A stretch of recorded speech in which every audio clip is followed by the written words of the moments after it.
Hello दोस्तों, good morning. स्वागत है एक बार फिर से आप सभी का एमजेटी एजुकेशन में। दोस्तों आज है 13 फरवरी। आज की इस वीडियो में हम लोग बात करेंगे 13 फरवरी 2021 के करंट अफेयर के सभी इंपॉर्टेंट क्वेश्चंस के बारे में। पूरी वीडियो ध्यान से देखिएगा, पूरी वीडियो डिटेल में समझाई गई है। वीडियो अगर पसंद आए वीडियो को लाइक और शेयर भी कर दीजिएगा। दोस्तों इस वीडियो की पीडीएफ फाइल और क्विज आपको मिल जाएगी हमारे एप्लीकेशन एमजेटी ऐप पर। गूगल प्ले स्टोर पर जाइए, एमजेटी ऐप डाउनलोड कीजिए। चलिए बात करते हैं लास्ट डे के क्वेश्चन की।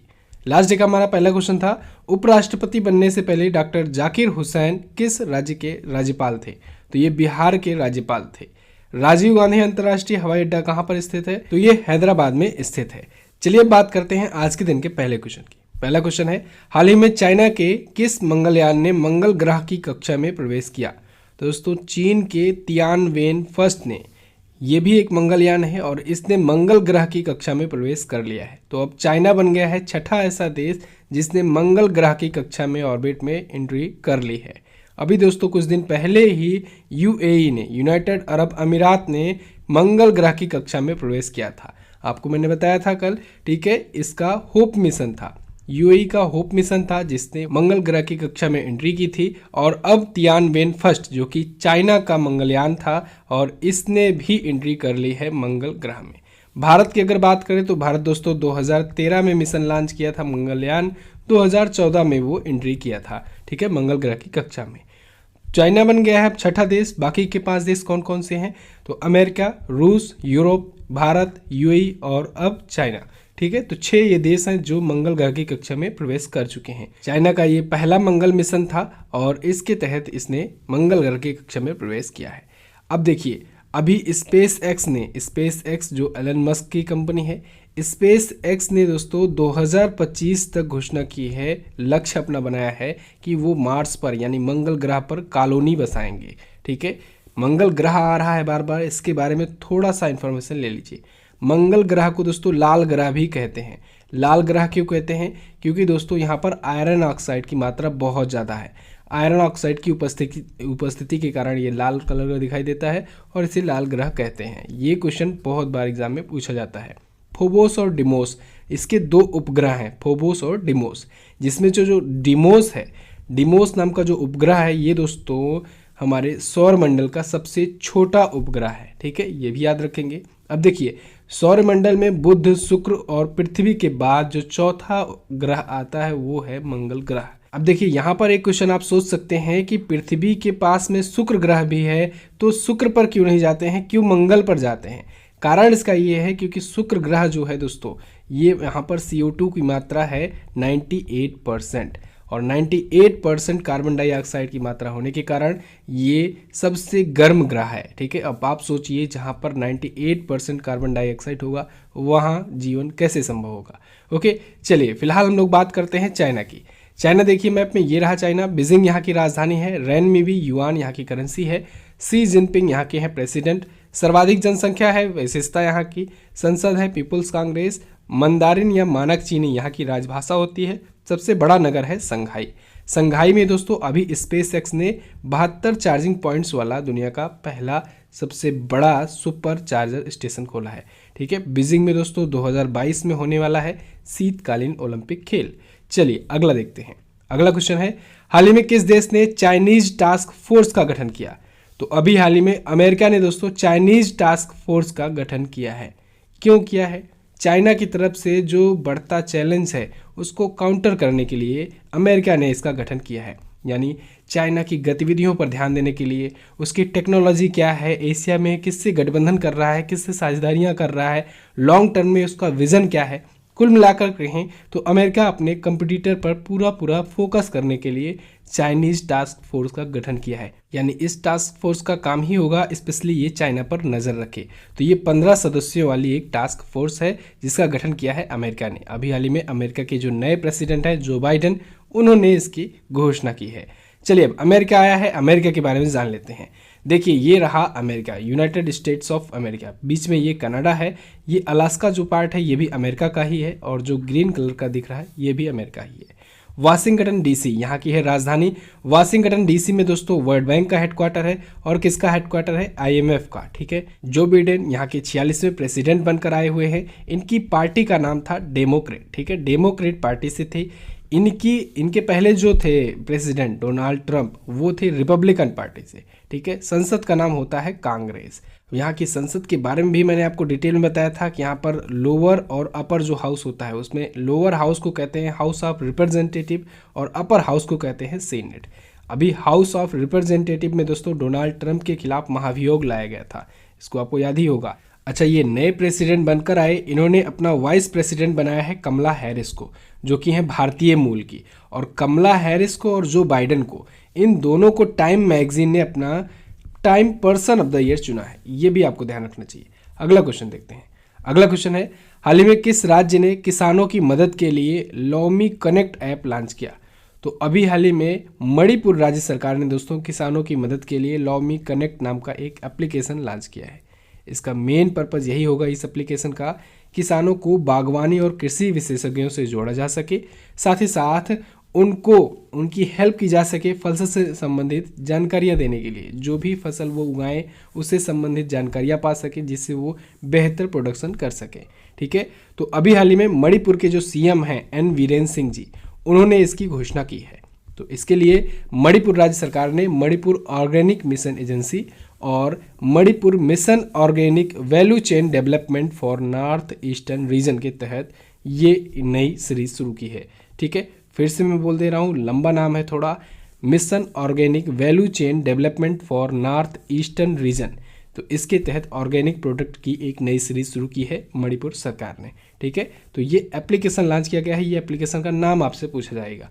चलिए बात करते हैं मणिपुर की। मणिपुर कहाँ पर है देख लीजिए मैप में, ये रहा मणिपुर, यहाँ पर देखिए ये रहा मणिपुर।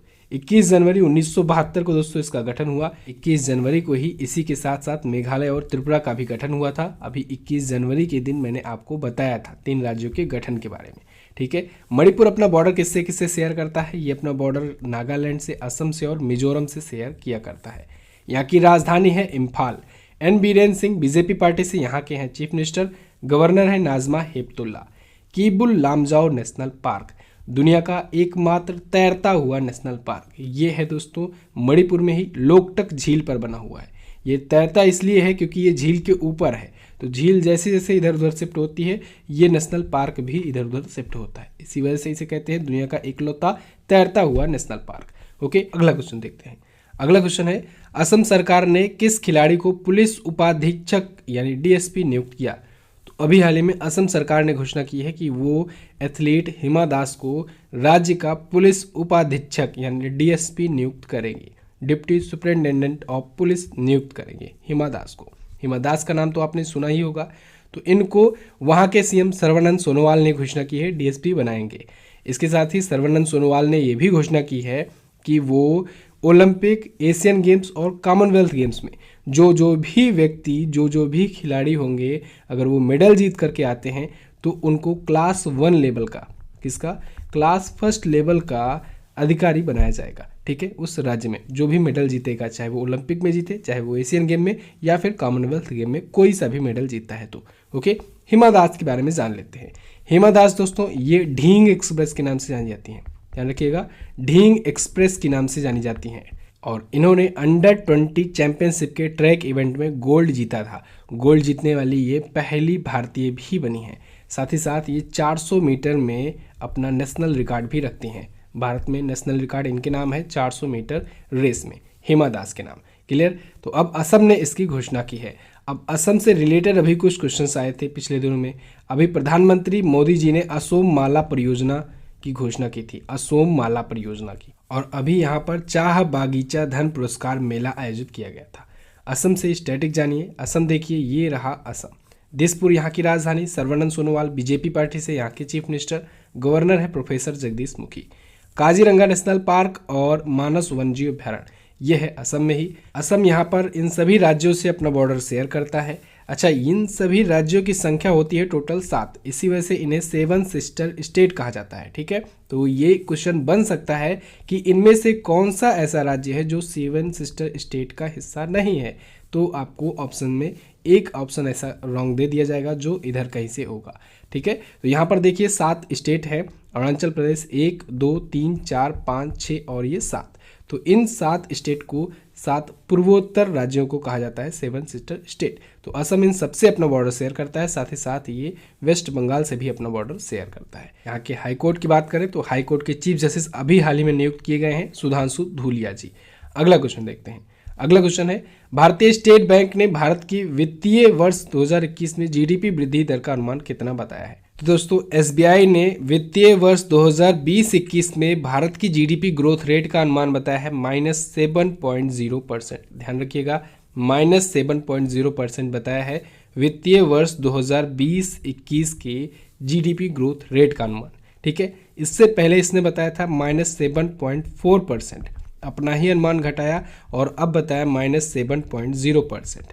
अच्छा, इसने अगले फाइनेंशियल ईयर के लिए यानी वित्तीय वर्ष 2021 और 22 के लिए जो अपना अनुमान बताया है वो बताया है प्लस में 11.0%। तो दोनों में आपको कंफ्यूज नहीं होना है। अगला जो वित्तीय वर्ष 1 अप्रैल से शुरू होगा वो शुरू होगा फाइनेंशियल ईयर 2021 से 2022, लेकिन अभी जो चल रहा है ये फाइनेंशियल ईयर चल रहा है 2020 से 2021। ओके, तो इसी का अनुमान इसने बताया हुआ है एसबीआई ने, स्टेट बैंक ऑफ इंडिया ने, -7.0% का। जीडीपी क्या होता है? जीडीपी दोस्तों ग्रॉस डोमेस्टिक प्रोडक्ट, यानी किसी देश का किसी एक फाइनेंशियल ईयर में उस देश के अंदर जितने भी सर्विसेज का और प्रोडक्ट्स का उत्पादन होता है उसे कहते हैं जीडीपी, और वो प्रतिवर्ष कितनी दर से बढ़ती घटती है उसे कहते हैं जीडीपी ग्रोथ रेट। ओके, तो यही ग्रोथ रेट का अनुमान सब बताते हैं। भारतीय स्टेट बैंक आया है, इसके बारे में जानते हैं। इसकी स्थापना दोस्तों हुई थी 1 जुलाई 1955 को। एक्चुअली में इंपीरियल बैंक ऑफ इंडिया का या इंपीरियल बैंक का नाम बदल करके 1 जुलाई 1955 को कर दिया गया भारतीय state bank, state bank of India. ये भारत की सबसे बड़ी पब्लिक सेक्टर की बैंक है, सबसे बड़ी सरकारी बैंक है। मुंबई में इसका हेडक्वार्टर है। दिनेश कुमार खारा जी इसके हैं वर्तमान में चेयरमैन। अगला क्वेश्चन देखते हैं। अगला क्वेश्चन है, हाल ही में किस देश ने संयुक्त राष्ट्र मानवाधिकार परिषद से फिर से जोड़ने की घोषणा की है?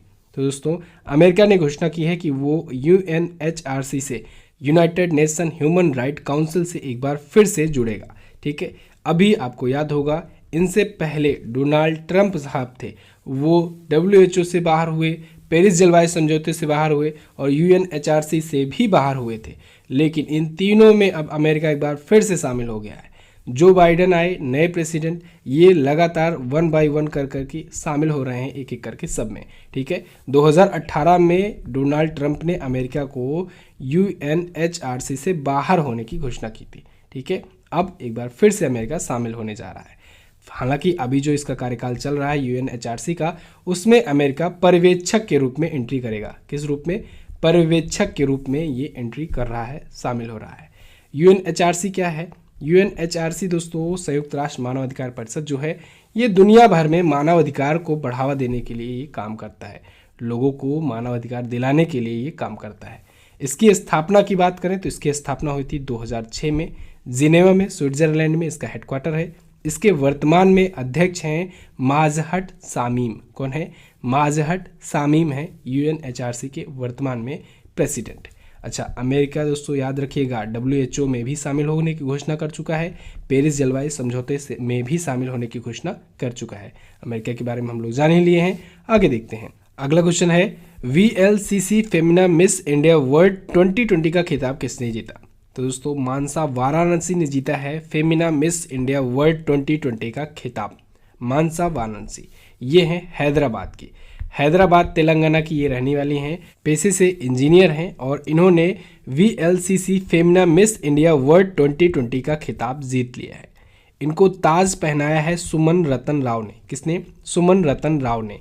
अब सुमन रतन सिंह राव जो दोस्तों ये राजस्थान की हैं, ये पिछली बार की विनर हैं। तो जो पिछले साल का विनर होता है वही अगली बार ताज पहनाता है। ठीक है, तो सुमन रतन सिंह राव जो कि राजस्थान की हैं, इन्होंने ताज पहनाया मानसा वाराणसी को। क्लियर? अच्छा, रनर अप कौन रहा? रनर अप रही यूपी की, उत्तर प्रदेश की मान्या सिंह। नाम याद रखिएगा, मान्या सिंह उत्तर प्रदेश की हैं, वो रनर अप रही। मानसा वाराणसी के बाद दूसरा नंबर उनका आया।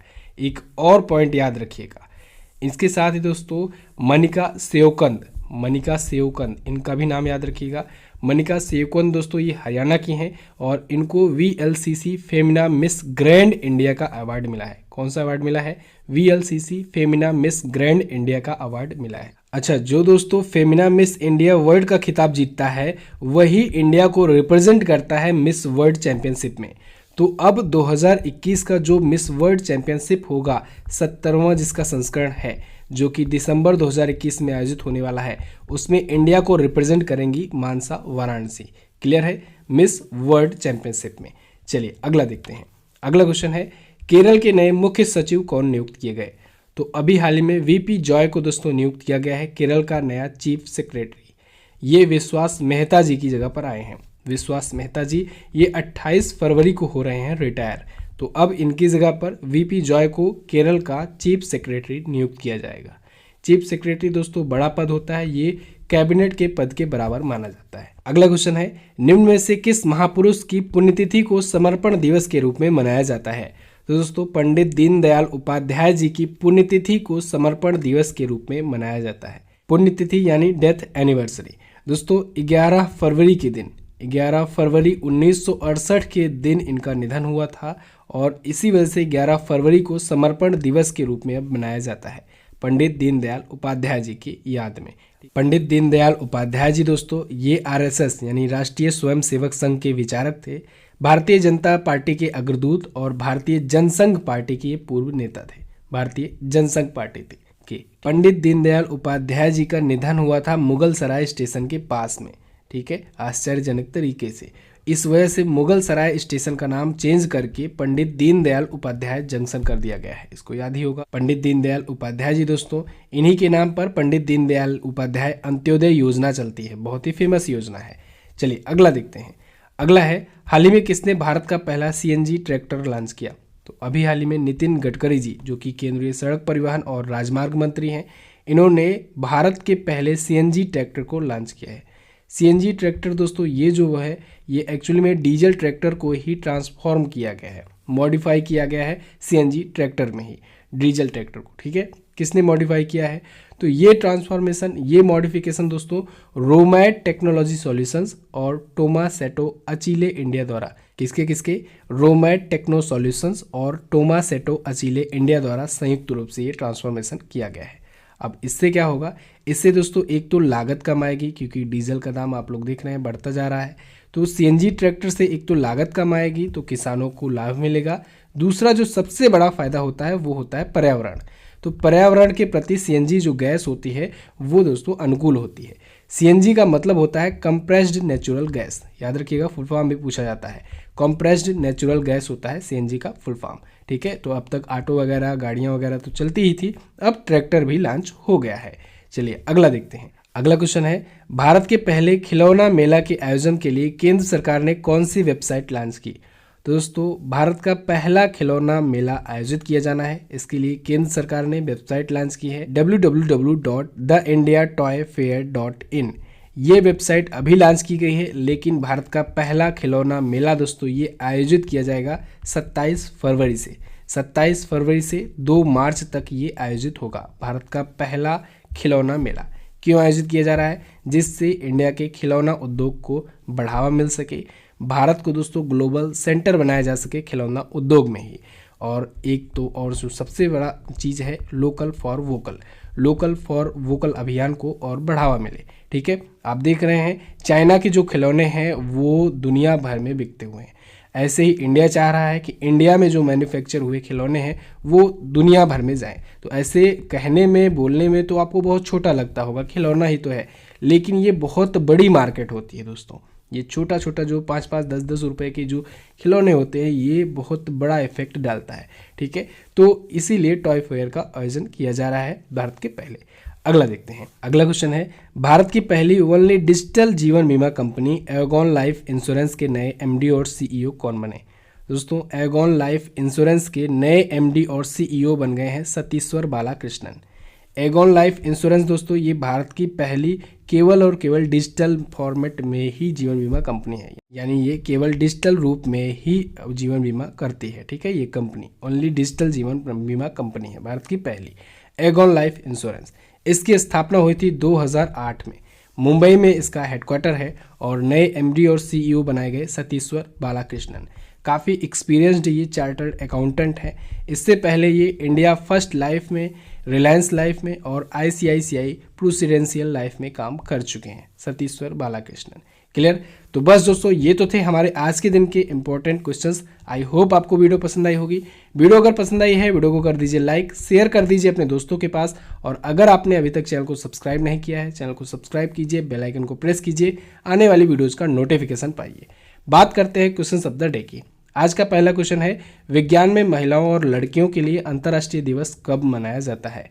अगला क्वेश्चन है, भारतीय मौसम विभाग ने कहां पर भारत के पहले मानसून टेस्ट बेड स्थापित करने की घोषणा की है।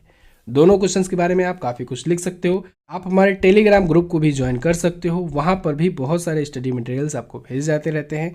टेलीग्राम पर जाइए, MZT एजुकेशन सर्च कीजिए और ग्रुप को ज्वाइन कर लीजिए। MZT ऐप पर आप इसकी क्विज सॉल्व कर लीजिए। जाइए जल्दी से, क्विज आ चुकी है।